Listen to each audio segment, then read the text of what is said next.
The time has finally come to unleash the forbidden spell of Zaharas upon our enemies! Is it?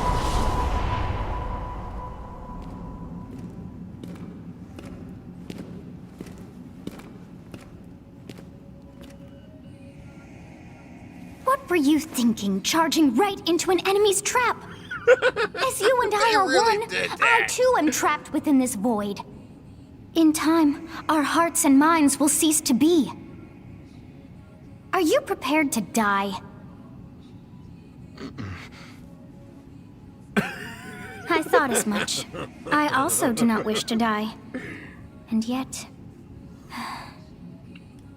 there is no other choice. You must join Smash. It's done. That's it. Join Smash Brothers already! What in the world are you waiting for? I told you, this was inevitable.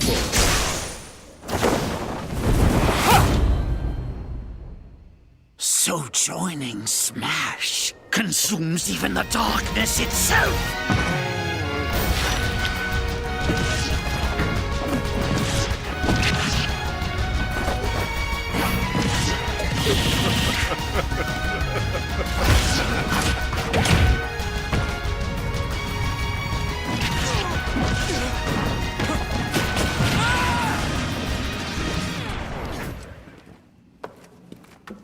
So you return, and sooner than expected.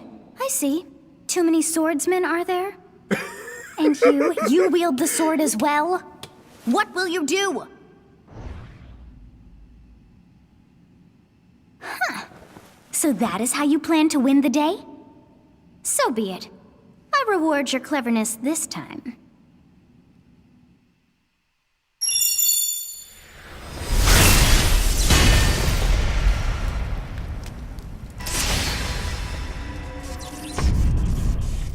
How is this? Wait.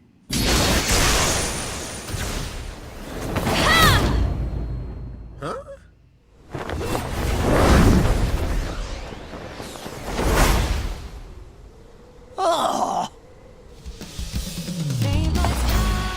Of anyone, you should be able to handle the hero's relics. Oh, she got With one Arid weapon. Fire, strike with superior reach.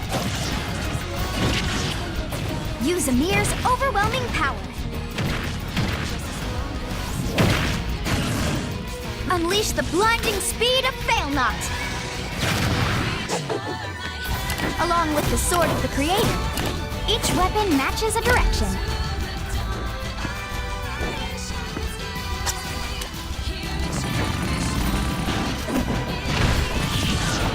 Your will and mine be now as one! To you, both sides of time are revealed! Through Smash, show the world!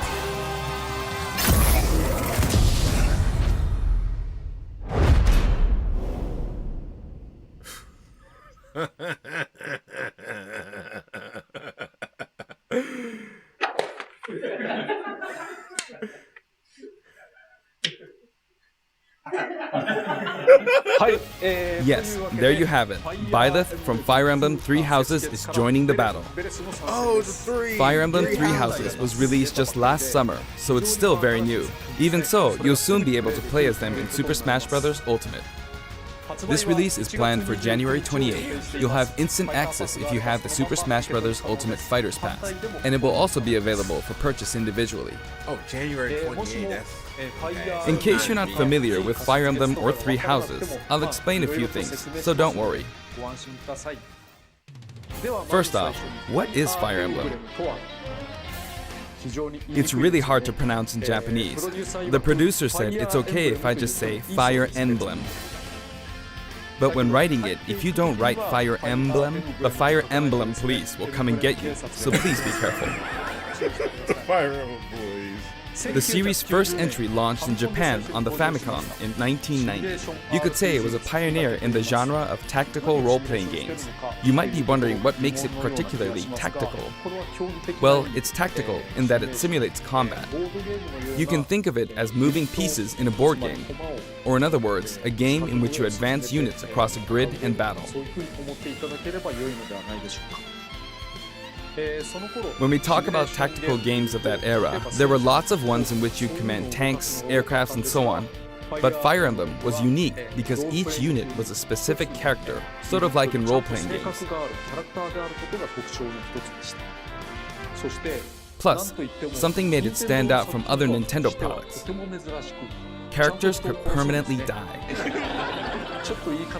That's pretty direct language though, so perhaps we should just say they're sleeping with the fishes. But really, if a character fell in battle, you'd lose that unit. They'd be gone and you couldn't use them again. Recent entries in the series maintain this concept of permadeath to some degree in classic mode and what have you, but a lot of games now allow strategic withdrawals, so to speak. In the older games, your units would really be gone, never to be mentioned again. Scary. The game's stories are told like chronicles of war, with increasingly distinct characters and engrossing scenarios. Several characters also appear in the Super Smash Bros. Series, and 6 of the 7 can use a counterattack. It's their down special. There's actually a reason for this. When I was considering how to incorporate Fire Emblem fighters into Super Smash Bros. Melee, I thought it might be interesting to reflect the turn-based nature of the original game. First comes your opponent's turn. They attack and you counter. Next comes your turn.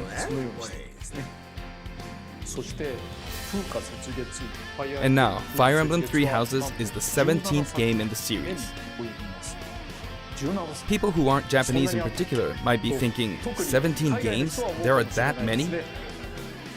Well, if you include Fire Emblem Heroes in the remakes, but you don't include the Satellaview game, Tokyo Mirage Sessions Sharp FE, and Fire Emblem Warriors, then it comes out to 17 games.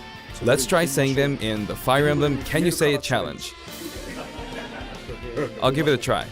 暗黒竜と光の剣、外伝、紋章の謎、聖戦の系譜、トラキア776、封印の剣、烈火の剣、聖魔の功績、双縁の奇跡、暁の女神、新暗黒竜、新紋章、覚醒イフ、ヒーローズ、エコーズ、風化雪月。There you go, 17.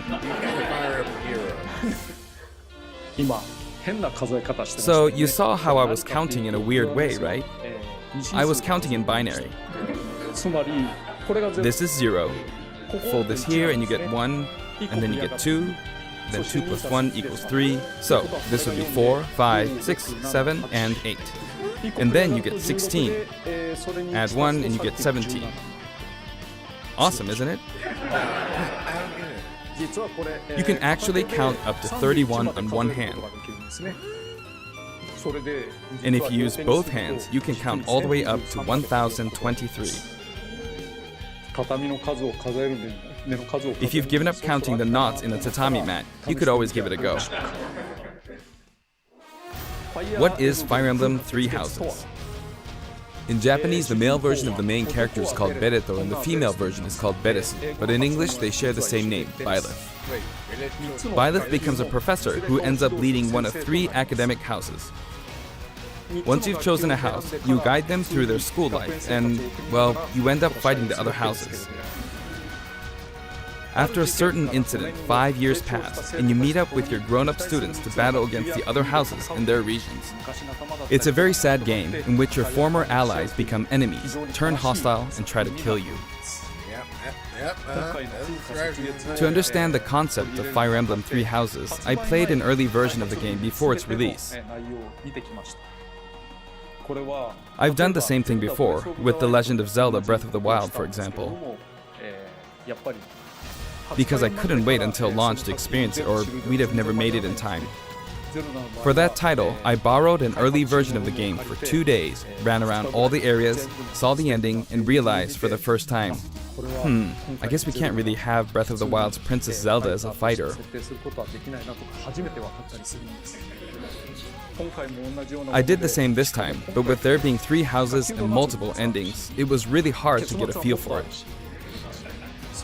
And of course, there weren't any walkthroughs I could reference.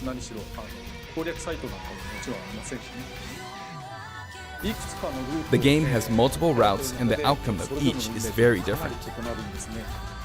Your experience will vary depending on the route you choose, and many of the characters you meet will adopt different roles in the story.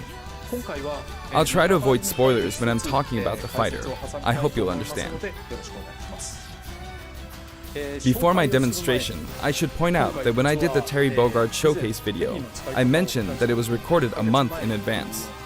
But this time, we have to account for the holidays and such, so we're filming 2 months in advance of this video's release. Right now, it's actually November. Therefore, some of what I'm about to show you might differ a bit from the finished version. As always, I'm using a special in-game camera and such for demonstration purposes. Here I go.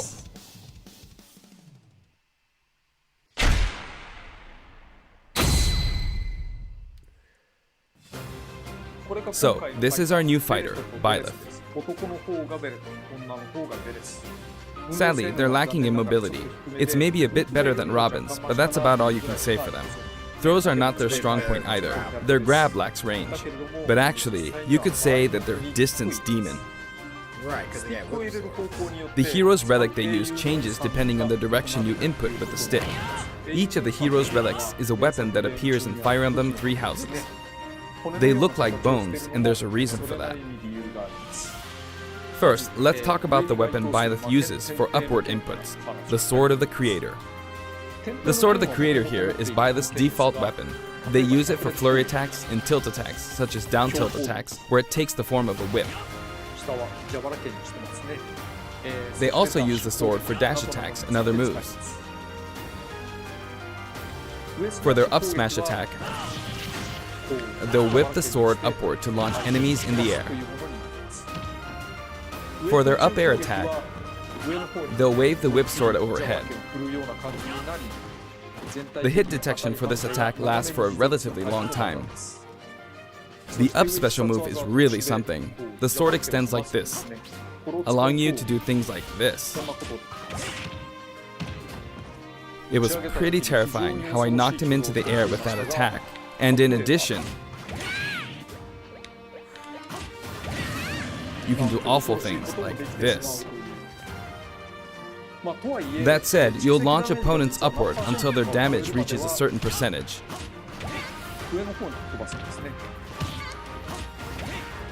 Exceed that percentage and you'll need to be careful. You may find it helpful to mid-air dodge.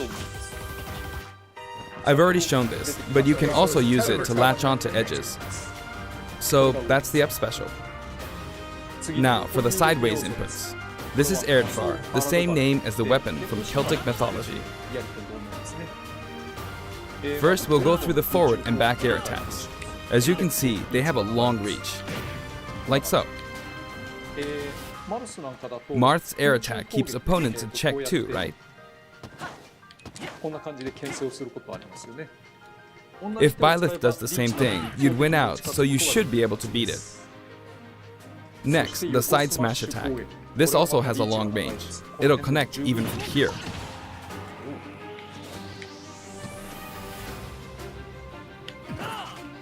Also, if you add an upward tilt, it will be stronger.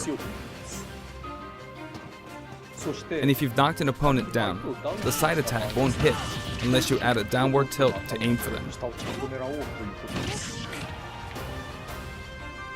By the way, the tip of the lance is more powerful. The shaft part is weaker, so it's not suited to close combat. It won't deal much damage, and it won't launch opponents far. That's why, as a rule, you want to hit with the blade part aimed upward, or downward in this case. Next, the side special move. Byleth will simply swing the lance like this, but again, it has excellent reach. For example, even when your opponent is at this distance, it'll still hit.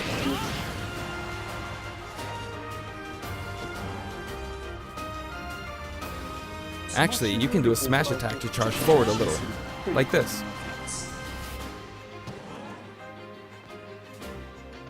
But as you'd expect, it can be easily shielded, so be careful. Use it in midair and you'll carve up a large area.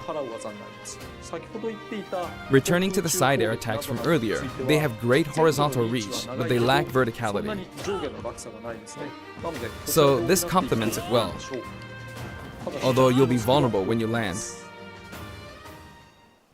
Now, for the downward inputs. For these, Byleth will use an axe called Emir. It's named after a weapon that appears in Ugaritic myth. First, the down air attack. It really is strong. You can try for a meteor effect with this attack. Next is the down smash attack. A heavy swing of the axe back and forth. As you can see, it has a great deal of launch power. And for the down special, Byleth channels all their energy into a devastating strike. It's a bold move, similar to the Falcon Punch, but here's what makes it different. When readying the move, there's a super armor effect, which allows you to withstand an attack. Just so you know, if you execute a Falcon Punch at about the same time, it plays out like this. It's a bit slower than the Falcon Punch, but due to the super armor effect, you have the advantage. Unless you get grabbed. Another notable aspect is that it lets you pass through platforms.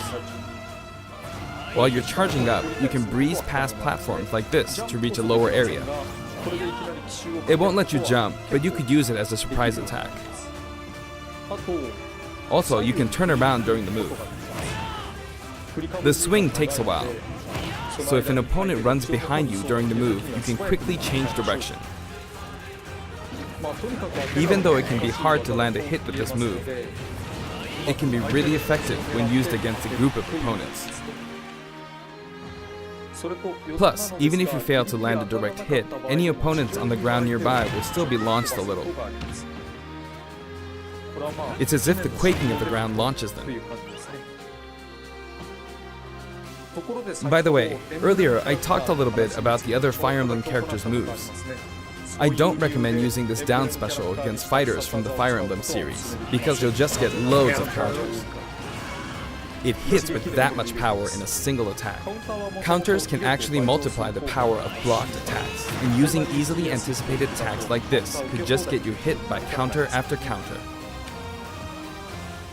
Next, we have the neutral moves. The bow you use is called Failnaught, which shares its name with the bow from the Knights of the Round Table. It only appears in a few neutral moves. You've got the neutral air attack. This attack is similar to a move of Pit's and other fighters like him. It lets you spin the weapon around. It's also easy to create certain combos with it. And with the neutral special, you'll let loose an arrow. It seems pretty straightforward, right? But there are a few noteworthy aspects to this bow. First, the biggest difference between this bow and Link's is that once you enter the command, you can keep charging until it's ready. You can't release it partway through the charge, so when it does fire, the arrow travels at high speed. It's also very powerful. That said, you can still cancel out of the stance using the shield button. You can also change direction while in the stance. It works up until this point, but if you keep holding the button, you'll unleash a powerful arrow that looks like a beam of light. You can perform this move by keeping the button held down. You charge up power like so, charge a bit more, and then fire. But again, you'll need to take care when using this move. For one, when you've powered up the move to its max, there's no way to cancel out of it, not even with the shield button. In other words, you're committed to firing it. So you see, a situation like this is pretty terrible. Once you've entered the stance, you won't be able to do anything. which means it's quite the risky attack to use against fighters who have a move with a reflector effect. But you could always just aim into the fray, as it is, after all, a long-range move, letting you deal a sudden blow to opponents. So you need to think carefully when using this projectile weapon. Byleth's final smash is called Progenitor God Ruptured Heaven. In the original game, there's a move called Ruptured Heaven. This is an enhanced version.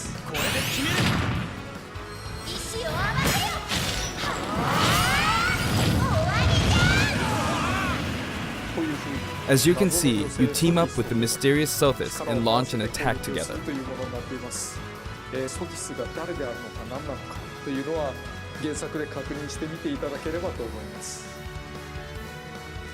Now, let's talk about the color variations. It's set up so that the default and odd-numbered color variations are male, while the even-numbered ones are female. However, the third, fourth, and fifth colors are, as you can see, reminiscent of the house leaders. Those of you who've played the original game will of course understand what I'm referring to.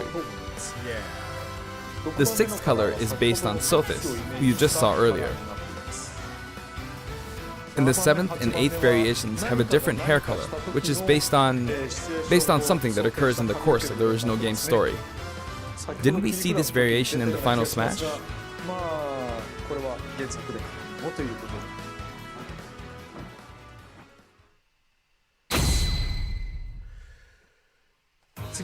Next, I'll introduce the stage.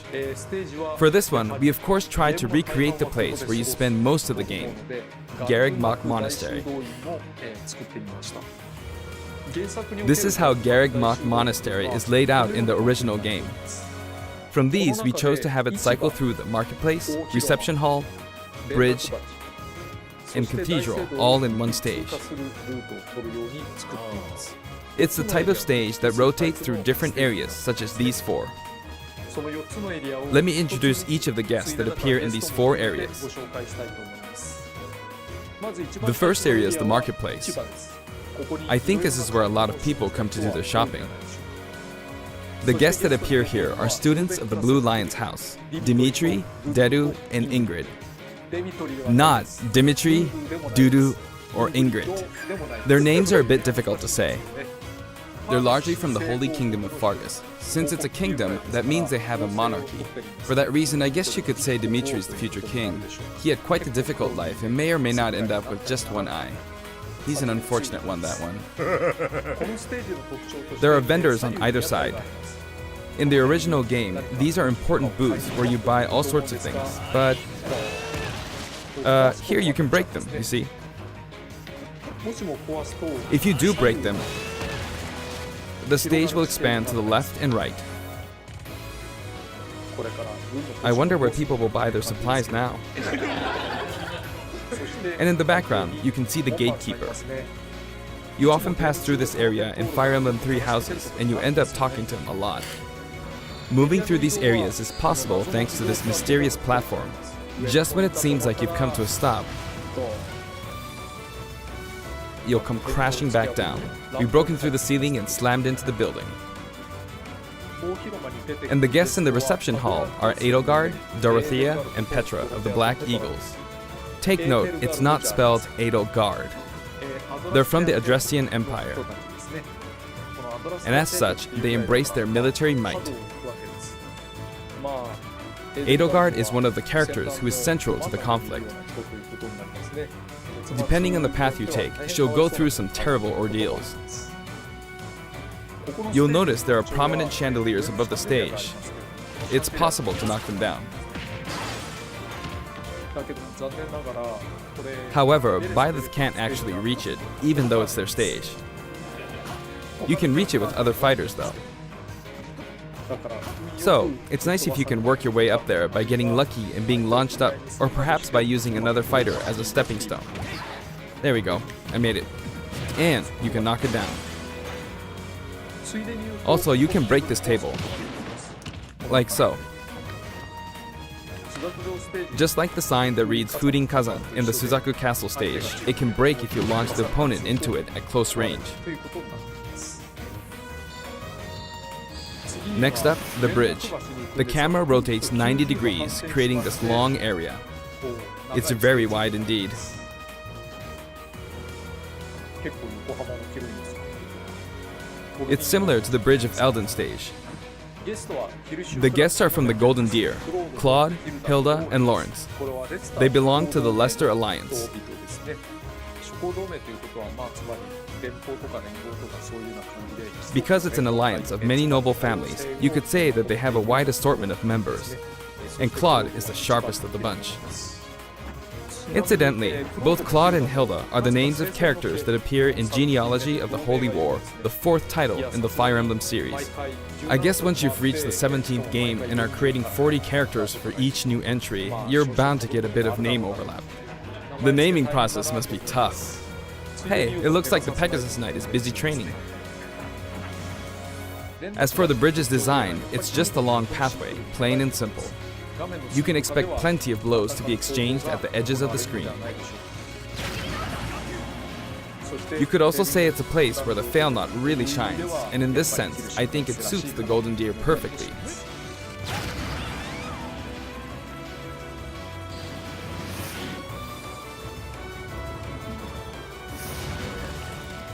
The last area is the cathedral, only with some platforms you can pass through. The guests appearing in the cathedral are Sedith, Flayn, and Rhea. There's Sedith, who appears to have an extremely strong bond with his sister, Flayn. She seems to be under the protection of him and Rhea, who you can see fighting during the opening of Fire Emblem Three Houses. All three have character quirks related to their true identities. I feel that Flayn might be saying shush at this point, so I'll leave it at that. This is a simple area of the stage. All it has are these platforms. Being the last area, it may be a place where some intense battles will be waged. It'll cycle through each location in about 2.5 minutes.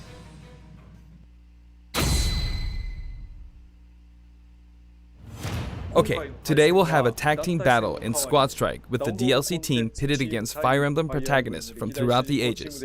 That'll give us precisely 5 players per side. Alright, here we go, Joker. Joker! And Hero! Gee, we really made a lot, huh? Banjo!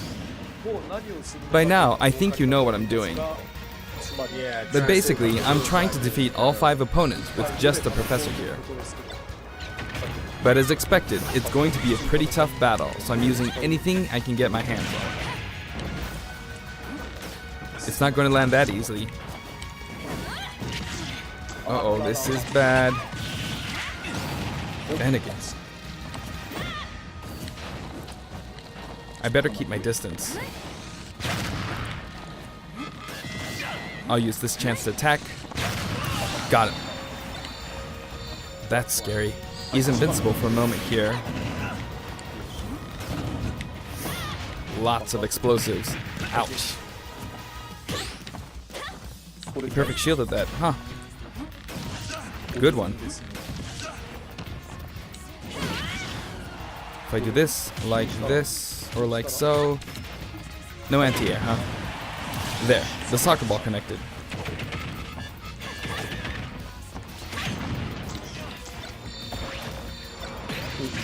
Good, there's Mom.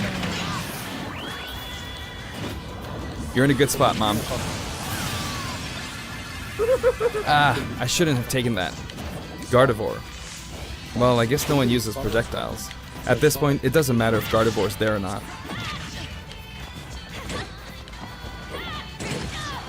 I feel like the enemy might get this Smash Ball. See? They got it. But I mustn't give up. I can't waste this chance. There's another Smash Ball. Yes, got it. Now! What are you charging up for?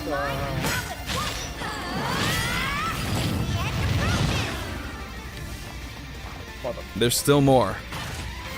Whack! Go on, you can take the hammer, but it's mine. Although I'm scared I might get hit with a counter in this state. I hit him! I was trying to fight using Byleth's abilities alone, but what matters is that I won. Good game. It can be fun to play like this, especially in tag team, so I think it's a good idea to try imposing different types of challenges on yourself. The end.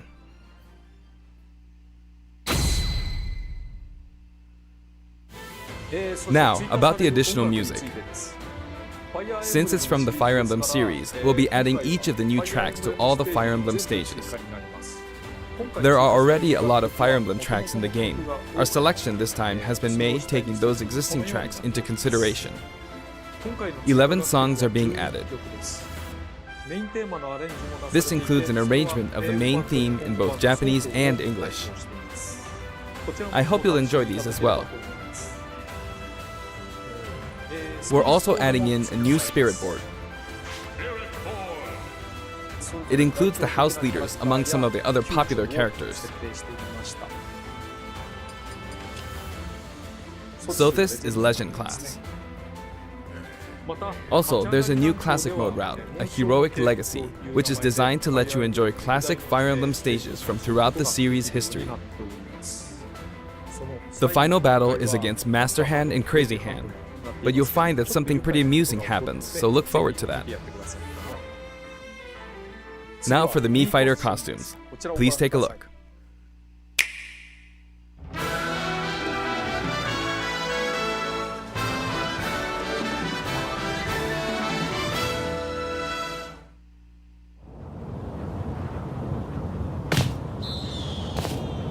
Wait, Assassin's Creed?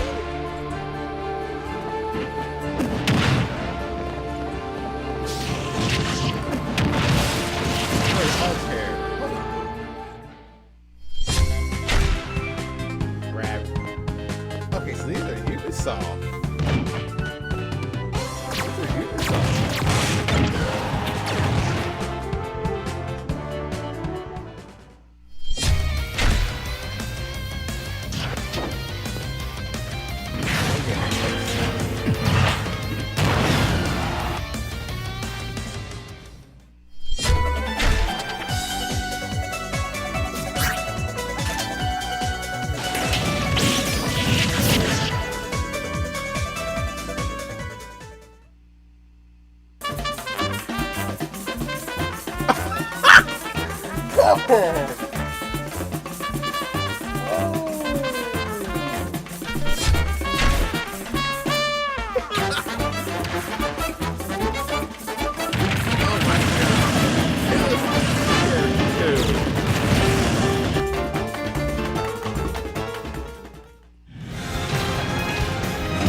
This time, we're releasing a Cuphead costume.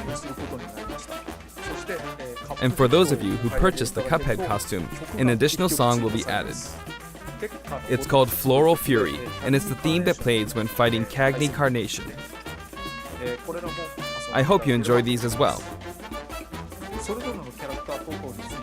After purchasing a costume, I recommend using the sharing feature.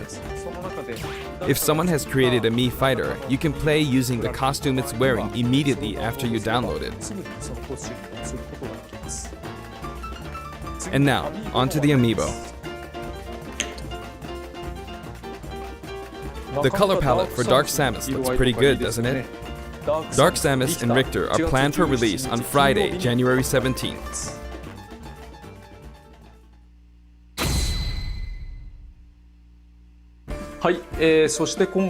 And now, with the addition of Byleth, the Fighter's Pass is finally complete. The lineup was Joker, Hero, Banjo and Kazooie, Terry Bogard, and Byleth. From more than 70 fighters, only 5 have been added. But I must say, this game has always been an exceptional experience. And since the roster was already so large to begin with, right from the start, we intended to make the most out of the new gameplay mechanics and so on. There really were a lot of new mechanics, weren't there? When we add a new fighter, we don't simply make their attacks or their movements a little different. Instead, we try to offer you a whole new style of play.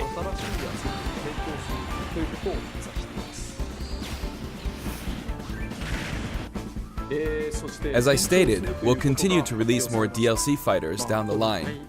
I had thought that 1 or 2 might suffice, but, well, have a look. Oh, it's another fighter.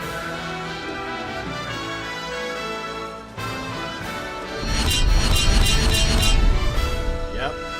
Second fighter's pass. Wait, there's 6 fighters pass. There's 6 fighters. Looks like there will be 1 more fighter than last time. For this reason, we will be releasing the Super Smash Bros. Ultimate Fighters Pass Volume 2. It will be available for pre-purchase on the date shown, so please keep an eye out. And now that it's official, we intend to move ahead with development. Of course, like last time, the contents will remain unknown for now, and I'm personally very sorry that we have to release Fighters Pass Volume 2 when the details have yet to be revealed. Like last time, I'd be very grateful if, despite that, you would understand why and purchase it. Furthermore, the new additions have already been decided.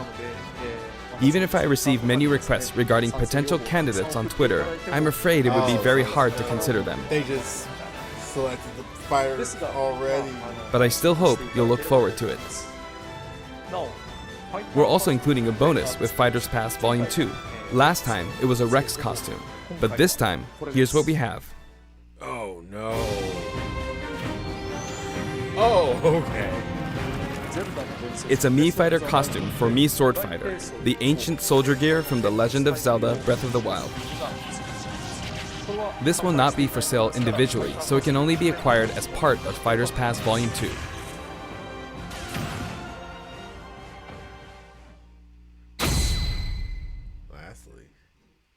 It's been reported that Super Smash Bros. Ultimate is the highest-selling fighting game in the world.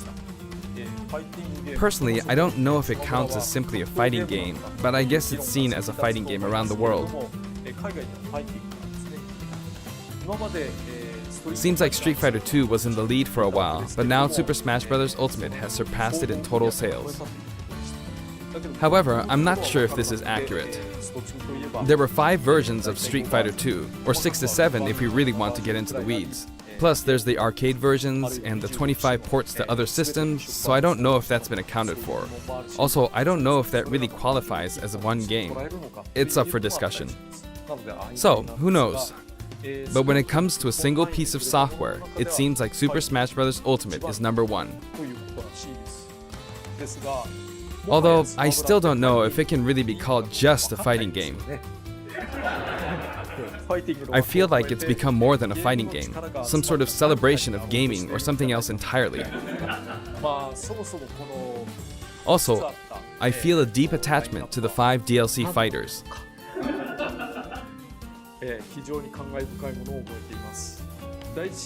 The first Fighters Pass just wrapped up, but it was decided that there will be more DLC, which means no breaks for me. I plan to keep working hard, so I hope you can continue to support us. That's it. Thank you.